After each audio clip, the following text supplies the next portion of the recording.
Again, thank y'all for tuning in to this platform of ours. You know what I'm saying? It's the vibe with my partner Pablo and the Blockcast.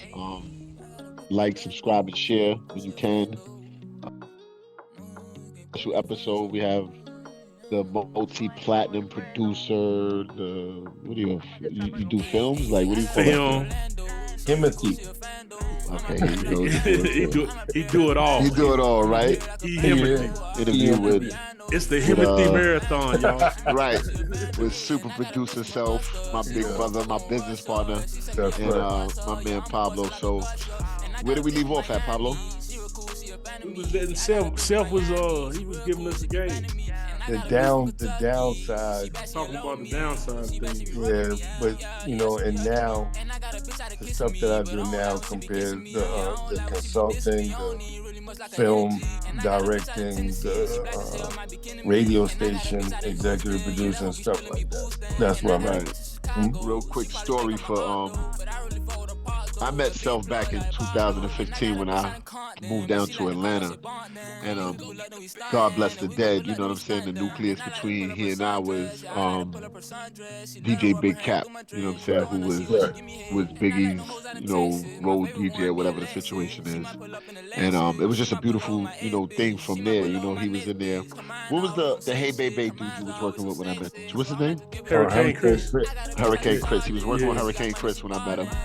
And at that time, I had discovered, well, I didn't even discover it between Self and Cap. They discovered that I had a talent and I had a voice. And he invited me on, and that's how I actually started doing radio. And thanks to, my big bro Self and God bless the day, Cap, they brought me in. And it's just been beautiful since. But funny story, he is Himothy, we will say that. And I gave him some game. I gave the big bro some game. You know what I'm saying? Like I had learned some shit down there that they was trying to gatekeep on us. You know what I'm saying? And I picked it up in his back office stuff. We're not gonna get into it because it's to be, so not told. But I picked it up and I was nice at it. And some years later, Self hit me up and he was like, "Yo, Joe, you got to teach me how to do X, Y, Z." Yeah. And I taught him how to do it, and I don't even do the shit no more. You know what I'm saying? Like he still do it. You know what I mean? But we've had a dope camaraderie, a dope friendship. You know what I'm saying? I'm definitely stoked to be able to be around him and hang out and meet and different people and learn a lot of different shit. You know what I'm saying? Because he definitely get on my fucking nerves, but he keep me sharp. You know what I'm saying? Still sharp and still. You know what I'm saying? But I'm like the old uncle, the old crazy uncle from the hood, the drunk uncle in the family. Drunk uncle, but I'm sharp. So, right. Nigga still got his hands. The nigga still nice with his hands, sharp with his shit. Yeah. I'm nice with that. That's the whole fact. Yeah. Real quick too, I know, and pardon me if I'm putting this out there, but you already put it out there. You had a loss in your family not too long ago. Yeah. A major loss, you know what I mean? And I want to send my condolences and my prayers out to you again. Me too. I want to send my condolences out to you. You know what I'm saying? May your mother, you know what I'm saying, soul rest in peace, man. I know she was a pivotal piece of my puzzle. Yeah. That's a whole fact. I had the pleasure to meet her once. New Year's. It was a beautiful situation. You know what I mean? Yeah. God rest her soul. So you said you got 5 mics. You're managing, and you're actually working on his new project coming out, correct? Yeah, we put the EP together. We're 8 songs in now. We put out a single called Homicide. And we got a second single I'm working on now, mixing and mastering, called Zoom Zoom. And we about to record like 10 more records. Then I'm gonna do an 8-song EP on them and put it out. But he like Mr. Content. He just stay on the social media posts and shit. He's just all over the place. But and he kind of schooled me to why I have it and who I should look for in an artist if I do manage them. Yeah. Because I agree. I've been watching y'all. I agree. Yeah, he's you can't want it more for somebody than they want it for their shit. Exactly. So, I could say, damn, this nigga got talent, and then I'm putting all of my production, my expertise, everything into them, but they don't want to do nothing but just act like they made it already. Act like they Jay-Z already or some other. You know what I'm saying? Right. So with him, though, since I've been messing with him, that nigga, no matter what he achieve, what he do, that nigga is going to go hard in the paint for himself first. Right. As he should. When I say hard in the paint, he's just relentless. Don't stop. And that's what I admired about him, and that's what even made me even jump. I wouldn't be managing or helping nobody. That's just not my forte. But with him, I could see it working, no matter how long it takes to make it happen. But which I don't think it's gonna take long, because we got meetings now that people want to sign him. And he done got signed before, got millions of dollars before, and everything. But he's the epitome on what you would want to work with an artist, because he values himself and puts everything into himself first. Right. You got artists now that, and me and Joe know a couple, I ain't saying no names, but I'm gonna say some motherfucking names. Hold on. But say it then. Finish what you were saying. Finish what you were saying. So you'll shoot the video, go mix and match the record. Then they're like, okay, well, we gotta hold it to this and do this. He's like, we ain't holding shit.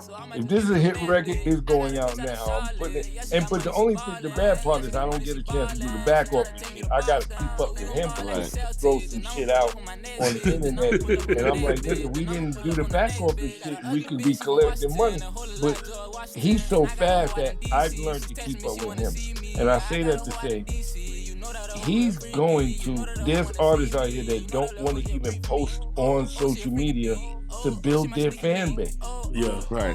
They don't want to do nothing. They just want it all to come to them. They don't want to work for it. They don't want to, they don't embrace the journey in it. They just want the proceeds to it, and that's the problem with most artists. And I wanted to touch on that next, and not to cut you off, and that whole management game is rough. And because I've been dibbling my hands in management for a while. Like, I co-managed Miss Hustle. I managed Brittany Taylor from Love and Hip Hop. You know what I'm saying? Pheno World. Like, I've managed quite a few people, and it can become a headache. My pivotal point with all of that was, and thanks to you, and I'm gonna touch on it again, how you say like, oh, you want to hold the song to this day and do it on this day and don't post it to this day. I was one of them individuals who, they got a release date. They're gonna do it on this day and this day. And Self used to always curse me out. Yo, man, listen, tell them to put the fucking music out. Like, what are y'all waiting on? You know what I'm saying? Like, so that kind of made me pivot in the game. I would never jump back into management again, but that made me pivot in the game. But moving on, I'm gonna ask you a question. What do you think, as upcoming artists, what are some of these indie artists or these upcoming artists like greatest mistake? They don't want to promote themselves.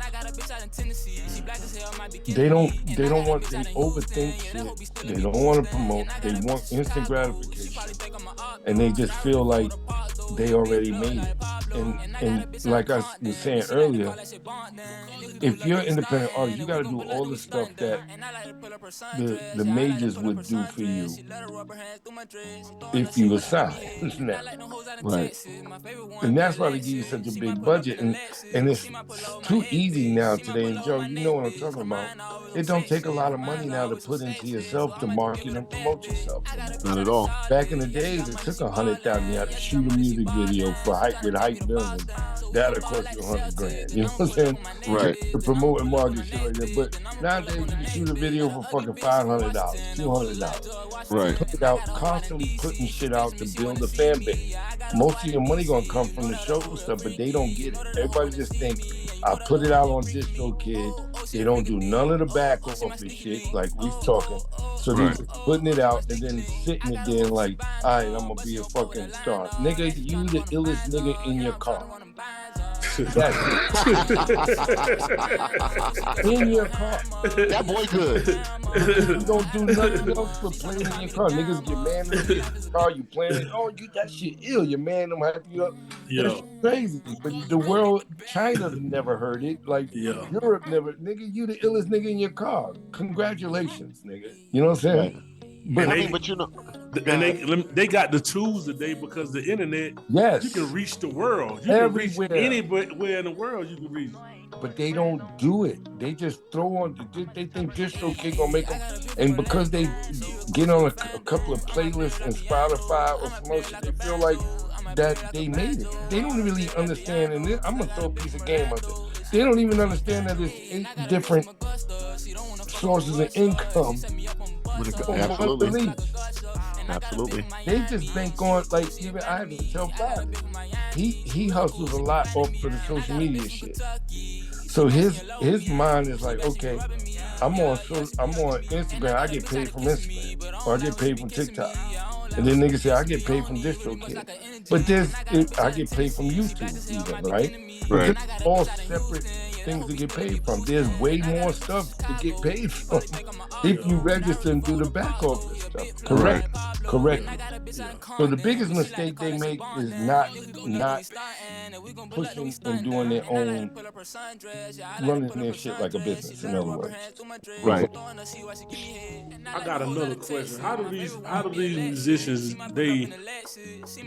they always seem to get caught up in some kind of taxes.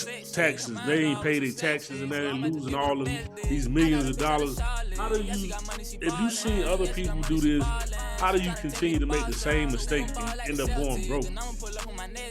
Well, the tax shit is funny because I don't give a fuck about the tax shit myself, I'll be honest. If we're gonna edit that part out.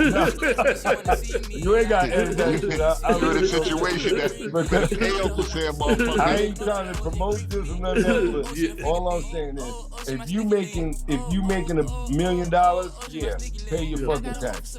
Yeah. Right. That's all I'm saying. But the average motherfucker making fucking $3,000 a year off of their music or some other shit.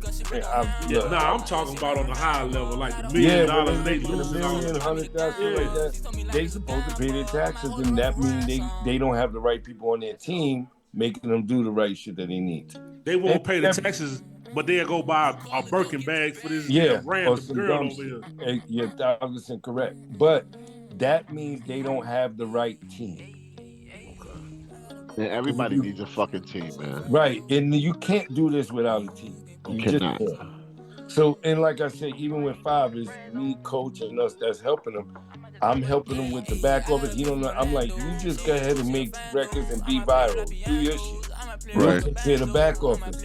But if we wasn't part of the team, he'd have to do all of that. And it's just harder. And then the most important part, especially when it comes to taxes, the right consultant and the accountant. Right. Is somebody that knows how to put your money. Okay, you done made $20,000, you gotta put this much away for taxes and shit like that. You know what I'm saying? But they don't get that, and they just see that money and just keep running. Who said that? I got lawyers watching lawyers, so I don't go broke. I remember somebody said one of them. Was that Biggie or Jay? One of them. I think it was Jay. Okay, so if you can, what's the greatest piece of, I kind of think I know what you're going to say, but what's the greatest piece of advice that you would give to a upcoming artist? Think of it as a business. Do your back office. Hire somebody to do your back office. Like you can make so much money if you're back off this shit together. It's a beautiful time to be an artist. Like, to be honest, the laws changed. Number one, when the internet came into play, the laws was different. The laws didn't know how to apply it. You understand? Right. That a lot of platforms were stealing money from artists and shit like that. But now that everybody knows streaming is getting this much and people complaining, the laws got it now where you could make a decent living today off of being an independent artist if you do the steps correctly. So the biggest advice I could give, do the steps correctly. Right. That makes sense. Take the time to do the steps correctly. You can live a whole life off of this shit without an issue, without nothing. Just putting out. There's even in the build on top of that, and like Joe know, I've been doing this too. Sync licensing. You can sit at home and just do something and submit. Like chill out, OG. But no, but but that's real shit though. It's doing that's the real business, shit. Doing the business properly. Do the steps. Like you said, it's 8 different lines of income that you could, like, it's just so crazy. Off of one release. Like you said, nobody, like, really wants to do any fucking homework. No. How do you feel about, so you know a lot of artists go in the studio and they make music, and you know they got archives and they got archives. How do you feel about artists who have a shitload of music, but everything is about a specific, you know, especially these indie artists that don't really have a foot in the game? How do you feel about them, you know, all of these different release dates, but they got this big bag of music and shit? Do you think that as independent artists, it should always be about a release, or do you think as an independent artist, they should just push it out there on any and every possible platform at all times? You talking about catalog? Not even catalog. You know how these guys, they go in the studio and they make songs, and you know, it's like, okay, what song should we put out next? And okay, we're gonna do the release, we're gonna do the video for this, or whatever the situation is. And I'm talking about indie artists that's not making any money, they're trying to get into the game. Because see, my theory is, if you're an artist, put the music out. Because what you think might be the hit in your next single, it might not be what the world want to hear. That's the biggest mistake I think everybody makes, and it's been that. They don't look at it as product. Right. They look at, like, most artists go in and make a record for themselves. That they say, oh, I don't like this line, or I don't like this, I don't like. Nigga, you ain't buying it. The consumer buying it. Like, you don't know what the consumer buying. And I always use this as an example. My DMX record, right? The beat. The What's My Name beat. I went to Chris Gotti and all the rest of them, Irv Gotti, God bless his dad. And I played the beat for them. I was playing a bunch of tracks. And then it got to the DMX What's My Name beat, and I was like, nah, skip that. I don't like that beat. And they heard the beginning of it, and they were like, no, hold on a minute, let's play that. And they played it, and niggas said, yo, this shit is crazy. And I'm like, I never liked the beat, personally. I didn't like the beat. But you had no idea that it was going to do what it did. That turned out to be my biggest record, because I just said, well, if y'all like it, good, whatever. So they took a couple of beats that they was going to play for X, but that one stood out. And I used that as an example to say, you not the person buying the shit, or you got to make it for the consumer. And most niggas that's the A-listers, when you look at them, they make records for the consumer. They look at it as a job. Right. A lot of niggas just making records, like I said, for their car and for their niggas in their hood. They're not thinking about a universal record that'll go to Africa or China or these other countries, a universal household name or record. Like niggas ain't even making records like this might be a little R&B-ish, but and he might be a creep. R. Kelly. Yeah. I Believe I Can Fly. He didn't make that he made that to inspire people to be better. For sure. Right. For the consumer, not for himself. Michael Jackson, all his greatest hits, like Man in the Mirror, shit like that, they was making it because it's not them, but it's for the people. Not only that, I think that a lot of the people that you just named, like you said, everybody had a team. And you know, those A-listers, I believe, there were times where their team was like, nah, that's not it. I think the problem with a lot of these upcoming artists today is they got a bunch of yes men in the room. Nobody wants to tell a man like, yeah, that shit is garbage. They don't have no guidance. So like I said, they just making records for themselves or their man. Right. Right. When you listen to the lyrics, you could tell this nigga, you making this because you're playing it every day. Like, do you want other people to play it too? Or you're Right. not even gonna, and you're right, Yes Man is around. Somebody need to say, like, dog, That's not it. talking about yourself. Like, Right.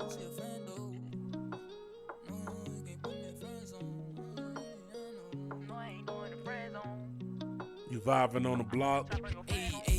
Part 4 coming tonight, 7 o'clock. Like, comment, and subscribe. Hit that notification bell. This gonna wrap up our interview with super producer Self.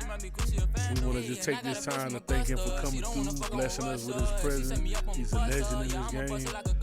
We appreciate y'all for all coming through and watching. You're now vibing on the block. Like, comment, and subscribe. She bad, she in love with me. She bad, she be rubbing me. Yeah, she be hugging me. And I got a bitch out of kissing me, but I don't like when she be kissing me. Yeah, I don't like when she be dissing me. I don't need really much like her energy. And I got a bitch out in Tennessee. She black as hell, might be kidding me. And I got a bitch out in Houston. Yeah, that hoe be stealing me boosting. And I got a bitch in Chicago. She probably think I'm an op though, but I really fuck with her pop though. He a big plug like Pablo. And I got a bitch out in Compton, but she like to call that shit bonding. And if we pull up, then we stuntin'. And we gon' pull up, then we stuntin'. And I like to pull up her sundress. Yeah, I like to pull up her sundress. She let her rub her hands through my dress. She throwing her see why she give me head. And I like them hoes out in Texas. My favorite one be Alexis. She might pull up in a Lexus. She might pull up with my ex bitch. She might pull up with my next bitch. Her mind always on sex shit. Her mind's always so sexy. So I might just give it a best dick. I got a bitch out in Charlotte. Yeah, she got money, she ballin'. Yeah, she got money, she ballin'.